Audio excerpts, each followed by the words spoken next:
Matilda, it's so lovely to see you again, even via Zoom. We're so used to seeing everybody via Zoom. And I remember that it was in 2016 that you and I first met when you were competing in the Menuhin competition. And I remember hearing you for the first time. Actually, it was a terrifying thing that you were doing, playing live on Woman's Hour on Radio 4. And playing a very difficult piece by my wonderful friend Roxana Panufnik. And I thought then, wow, she's got guts. Thank you so much. No, it was incredible to meet you then, and it was quite a nerve-wracking way to meet you playing on air. But it was such a fantastic piece. And I think that was the first time a part of the piece had been heard. It was a debut. Yes, that's absolutely right. And in fact, I ended up listening to the piece something like 21 times because I was on the jury of the competition. And I thought, this piece has got to be fantastic. If I can listen to it 21 times and want to hear it over and over again and still feel excited by it. And also, I think it's so interesting in a competition when you hear a new piece and there aren't sort of decades or even centuries of performances. And so therefore people are always bringing something entirely new to it. But I felt like you really got into the spirit of it. No, it was wonderful to hear. I mean, everyone had, of course, absolutely different takes on the piece because we had, we were all coming from completely individual perspectives. But I think I mentioned to you at the time, I grew up listening to your Arvo Pärt CD, and it's left quite a mark on me. And I did end up playing Fratras a few years ago with the composer himself present. And I couldn't help but think of you because you were my first experience. Oh, thank you. Thank you. Oh, that's lovely. Well, I think it would be really interesting to hear about how you started the violin and what your path was to find this instrument that clearly was the one that you felt really you were able to represent your innermost feelings for. There was always music playing at our house, and everything from Charles Mingus to Joy Division. And I remember so clearly a recording of the Budapest Quartet playing Schubert's Death of the Maiden Quartet. And this really stuck with me. It was then when I was about 4, I was watching a film directed by Claude Sauté called Un Coeur en Hiver. The whole soundtrack was the music of Ravel. And maybe you've watched this film. I remember this film, yeah. Quite an intense love triangle, really incredible female leads who mimed playing the violin very, very well, so well that I was just absolutely captivated by it. And it was the combination of the music and this story I was just intent on playing from then on. And my mum found, I think, a half-size violin on Gumtree, which is obviously quite a bit too big for me at the time. And then I started having lessons at my local state school. There were 15-minute lessons every 2 weeks. So really not a huge amount of tuition, but I had a wonderful Russian teacher there. And my mum would actually practice with me, which was really crucial to have her support. And that's how I got started. Interesting, slightly different impetus from me, but very similar in terms of the state school. I also began at state primary school and also had 15 minutes. I think I was lucky enough to have 15 minutes a week. Oh, wow. But I mean, it's amazing, isn't it, how at such a young age, I was 6, nearly 7, and you just have this feeling inside, don't you, that there is a specific instrument that you feel is your instrument. And it must be a very innate thing because nobody can choose for you, and yet we know, even as children, what it is that we're most drawn to. Absolutely. I mean, no other instruments captivated me in the same way. And I mean, I couldn't start also until I was about almost 7 too. I mean, you just weren't allowed to at state schools. But yeah, I also remember a CD of the Bach solo sonatas and partitas by Yuval Yaron, and I remember just listening to it on repeat, holding the CD, staring at the cover, and it was something about the purity, the resonance, and the voice of the violin. Yes, that definitely that rings a lot of bells with me, and just this fantastic way that the violin can that the sound can be changed, and the obviously huge dynamic range, but within one note you can make so many different sounds and timbres and dynamics. And I think that's one of the things that I to this day find so thrilling about this instrument. When I was about 13, a really important moment for me was going to some chamber music courses called Music Works, to run by Catherine Manson, fantastic violinist, and James Boyd, the of course, you know. And it was just because I've been having a very intense time with the violin. It was all about, it was a kind of typical Russian school in some ways, which I'm really lucky to have experienced, but it was another side of developing with Catherine and James and Robert Max, who also ran the course. And it was a little like Prussia Cove music courses, but for people from 13 to 18 years old. And we would sight read late Beethoven quartets until 2 or 3 in the morning. And just all the repertoire was up for grabs. We're just en masse, they Mendelssohn octets. And yeah, I mean, it was this incredible discovery of chamber music and no limits on what repertoire you could play at any age. And I there met some really amazing musicians and musicians I continue to play with outside of the courses. I remember at Menuhin School, we used to have weeks devoted just to chamber music, and we would just get together on the day, pick some stuff and just read it through. And I think it's a wonderful way to experience music, but it's also it's very good for you in a sense to be able to see something and then adjust your playing and work with different people without the endless practicing. We all know that practicing and rehearsing is essential. And yet, in continuing to always do that, sometimes you can forget what it is just to react and respond to the music authentically in that moment. So I think that, first of all, I love the fact that you were able to have those experiences, which were very, very different from your very regimented violin lessons. And obviously those are important as well. But that's the great thing about music, is that it allows you, when you're having all of these different experiences, it allows you to tap into different qualities that you yourself need to develop that you already possess. Yeah, absolutely. Yeah. Tell me a little bit about the role that Awards for Young Musicians has played in your life. Well, they were absolutely crucial in me being able to continue with my private violin lessons. And for 8 years, they contributed to the financial costs of my lessons. And as you know, I mean, during those crucial years until you're 18, I mean, weekly lessons are crucial for your development. And so without them, I'm incredibly grateful for them. And also to be able to have been supported each year. I mean, some organizations will, hopefully support you and then you're not able to apply again, or you have to wait several years, but they were really incredibly consistent and generous in helping me. Awards for Young Musicians also provided some really exciting concert opportunities for me, one of which was playing at the House of Commons. And I mean, I was born in London, but somehow approached these sorts of buildings in the centre of London, you feel somewhat like a tourist yourself. And so it was really exciting playing there. I think I was about 14. And I think I played Sigan, I can't quite remember.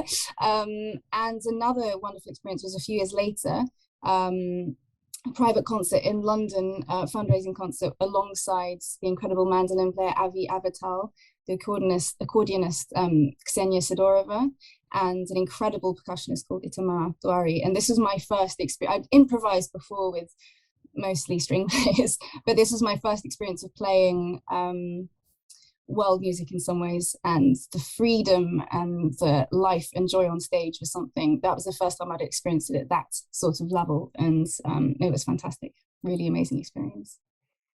Oh, I feel really happy listening to you talking about that and how essential the support has been.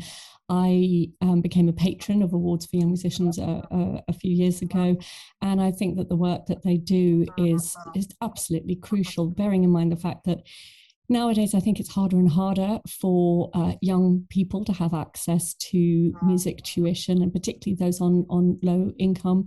But I was very lucky when I was growing up that the state system was quite good as far as provision of music education. I think it tends to go up and down, but it remains really essential to have organisations such as Award for Young Musicians, and that's why I wanted to come on board, because there are people who can fall through the net, and we're known in this country for producing incredibly creative people, and particularly musicians, and I mean every part of the arts, and don't want to lose that.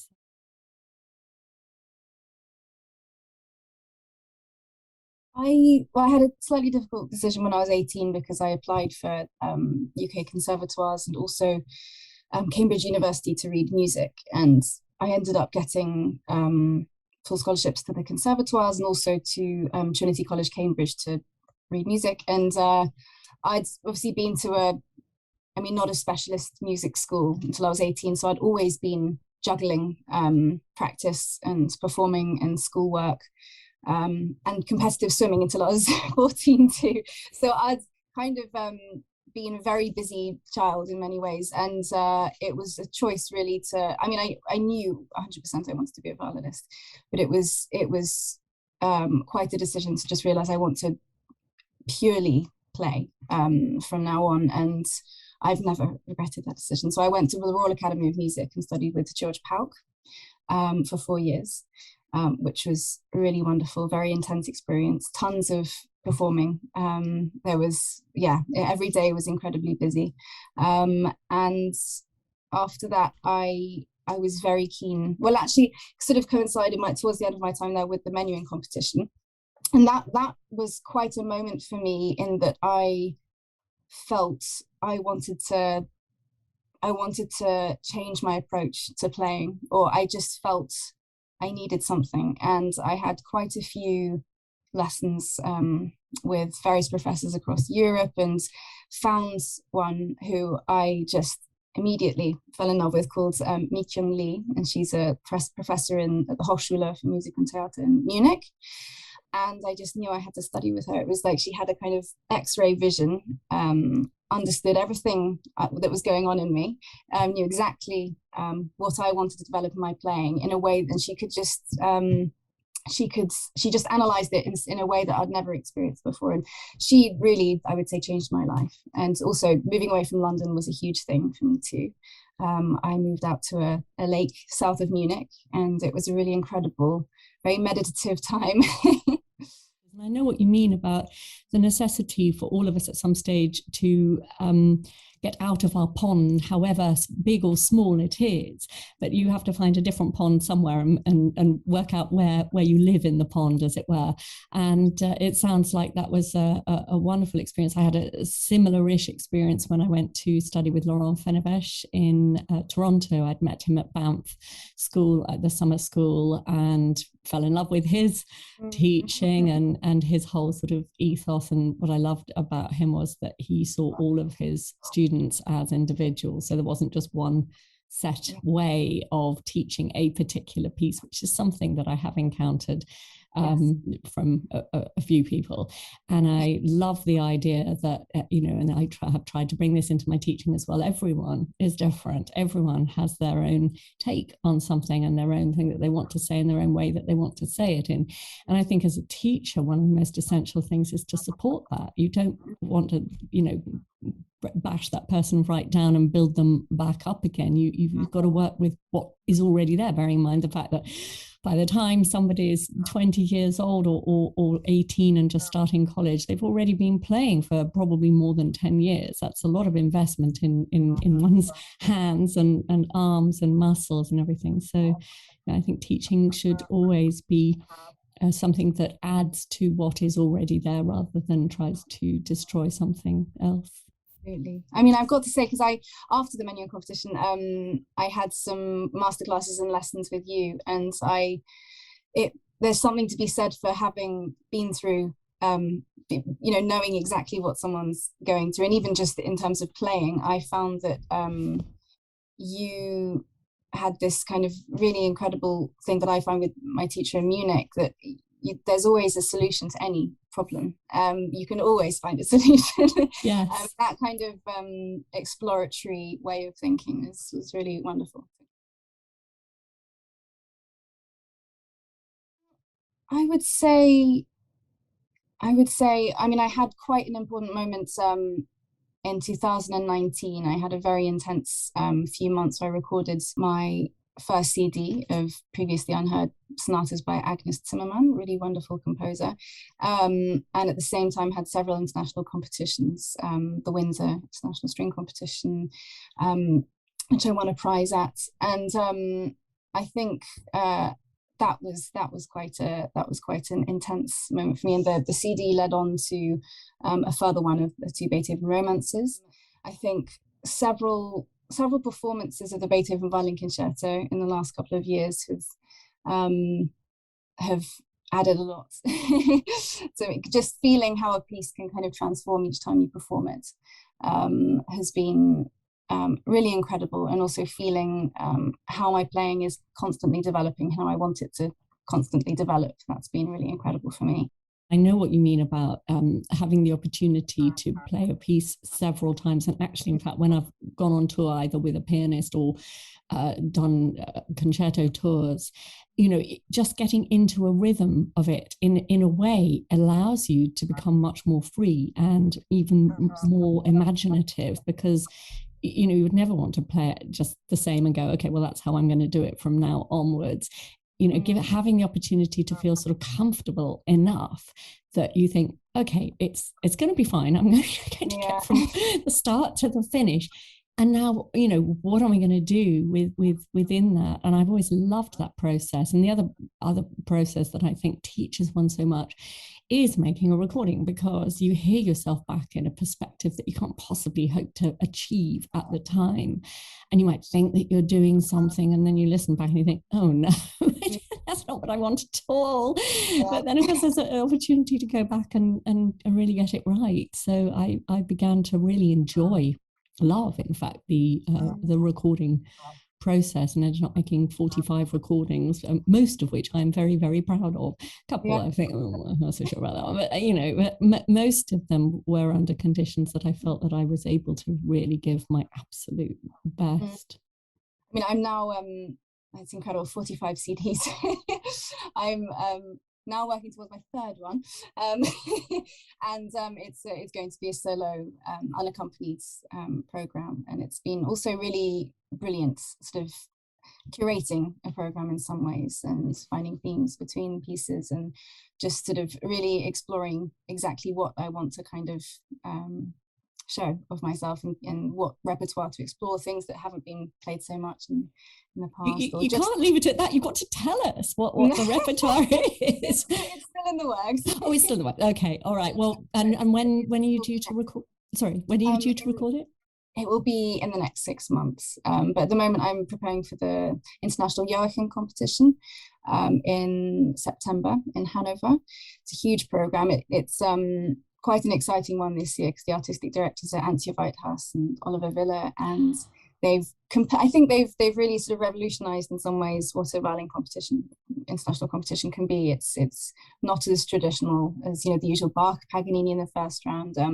There's some concert mastering, sight reading, a Haydn quartet in one round, and it's really great to have the opportunity to sort of prepare for something that you can't fully prepare for in some ways. It's something of this kind, so that will be very exciting.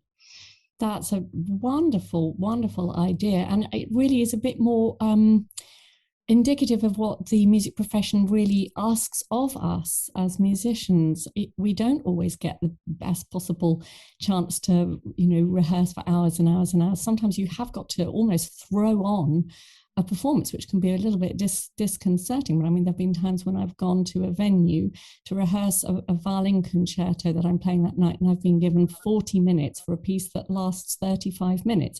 There's not a lot of rehearsal time allowed then, and you just somehow or other, you've got to deal with it.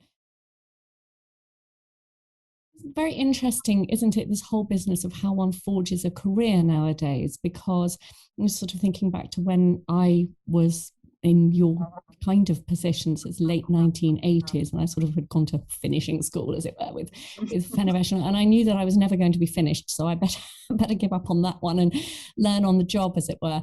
And so I began, and of course there was no internet, there was no possibility to do what we're doing right now, chat to other people. If you wanted to chat to anybody, it was probably a very expensive international phone call, that something like that, and you had to hire a publicist at great expense. I remember when I made my debut in America, and I spent an enormous amount of money on an American publicist. I had no idea whether it worked or not. There are so many things that are different now, and you were almost locked into ideas of what would be right for your first recording. So your first concerto recording was going to be the Bruch and the Mendelssohn, and that was how it was done, and that's how everybody made their debut. And when I was asked by EMI to make my first recording, I said, I don't want to do the Bruch. They said, and it will be the Bruch and Mendelssohn, of course. And I said, well, actually, I really don't want to do the Bruch and the Mendelssohn, because everybody does that, and I'm not actually ready to record the Mendelssohn, and I'd like to record the Dvorak. So it became the Bruch and the Dvorak, and everybody sort of went, what? You were firm about that. Yes. Yeah. I think it's really important, for all the right reasons, not being difficult, but just having your own artistic integrity, knowing what's right. But I think it's better nowadays. There is no strict path like there used to be. So that's one thing that I think has improved a lot, plus the fact that we're all so much more connected now through the internet. What is much more difficult now is that because we're all so connected, you're aware of this sort of massive pool of players, and you have to find some way that everybody will know what it is about you that's unique. I'm going to ask you a difficult question now, which I'm sorry if I'm putting you on the spot, but if you felt that you had sort of one message that would be, what is it about you, Mathilde, that you think you first of all can communicate your ideas about music? What is it that makes, why should we listen to you? It is quite a difficult question. It is, isn't it? Sorry about that. I think, I am a musician for a reason. I think I can speak best through my instrument, and so hopefully in some ways I would want that to speak for itself. And I think what I feel about my playing is that I remember growing up thinking, oh, in order to play solo concerts, you've got to have recorded all 24 Paganini caprices by the time you're 16. Or I had these sort of quite odd thoughts, and I think it is quite clear now that there is space for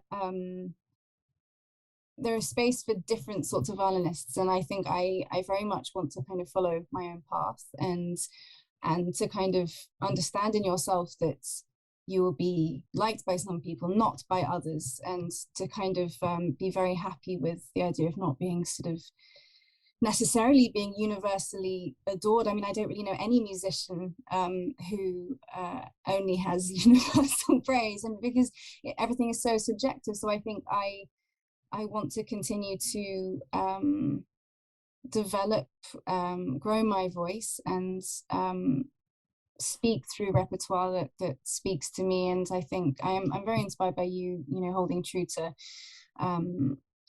your sort of beliefs in yourself and what you want to sort of give. And I think also, I've always wanted to play internationally.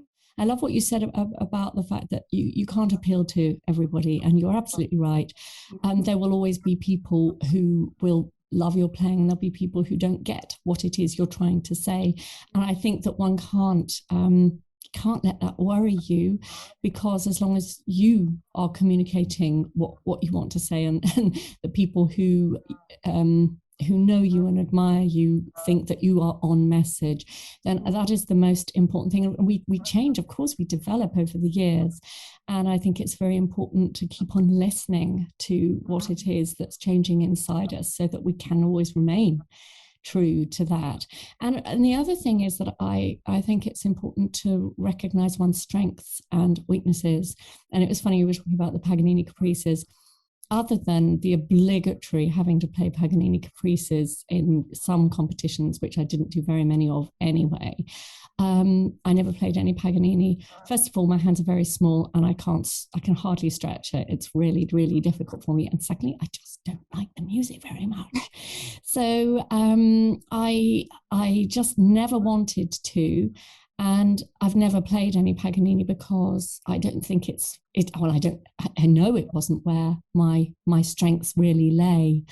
And so not to be bamboozled into playing repertoire that you just don't feel is right. And in another instance, I was asked to do what would have potentially been quite a lucrative recording of a new violin concerto by an extremely popular composer who will remain nameless. And I thought the music was dreadful. And I just said, no, I'm sorry, I'm not the best person to record this because I don't believe in this music and that won't serve anybody.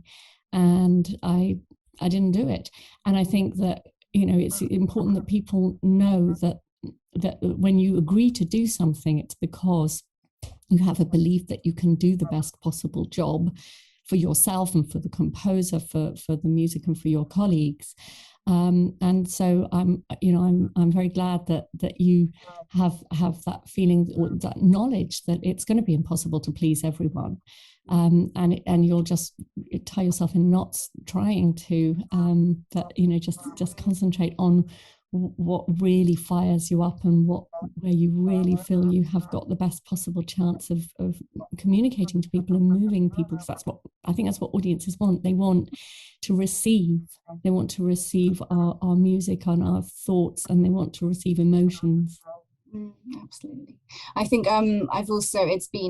it was very difficult the last year not being around other musicians so often, and getting inspired by other people's way of thinking. And I've just got back now for a month at Burbio Festival, where I was part of the solo and chamber music program, and it was quite intense because we had to be in bubbles for obvious reasons. So I was with 7 other violinists of various ages from around the world who'd been chosen for the program, and we spent a huge amount of time together listening to each other, listening to the masterclasses given by Augustin Dumay, Michaela Martin, Guy Brownstein, really incredible teachers and players. And it was just incredible to once again hear, just really up close, how different everyone is, how wonderful and different we are all from each other, and how it's something, of course, to be celebrated. It absolutely is. And that's why I think it's very difficult to think about competitions, because at the end of the day, nobody's going to play the same. And that doesn't mean that anybody is necessarily better than anyone else. So but anyway, that's a whole other subject that I think we won't get into at the moment. So just perhaps to finish up, it would be lovely to, I'm thinking of the difference between where you are in your stage of life and where I am in my stage of life. I've been tremendously fortunate. I've worked very hard, but I've also been rewarded very well for it. And I look back on a career that has given me enormous fulfillment. And I'm now moving slightly sideways and doing more broadcasting and writing, and still enjoying masterclasses and things like that. And you're still starting on this wonderful roller coaster, I'm going to call it. So tell me what's next for you, and what are your hopes for the coming couple of years? Well, definitely some recordings. I have the solo one I mentioned, and also a concerto disc for Resonance Classics with George Vass, and I'm working on the repertoire for that now. And it will be as mentioned, things that are possibly something off the beaten track to be disclosed. Several competitions, the Joachim competition coming up, and possibly the Sibelius next year. I think my aim for these is just to play as well as I can, and to play me. And what else? Concerts, concertos, recitals, and hopefully just grow. I mean, I want to be playing concerts as much as possible, so that's currently what's happening. I'm also going to be continuing my studies in Munich. I'm doing the concert exam degree, which will end with concertos with the one of the main orchestras in Bavaria, and keeping on developing and playing to lots of different people. Well, it sounds like there's a lot of very exciting things up ahead. And thank you so much, Mathilde, for chatting to me. It's been great to share these thoughts and these ideas. And once again, thanks to Awards for Young Musicians for bringing us both together. Thank you so much. It was wonderful to talk to you. And thank you, AYM.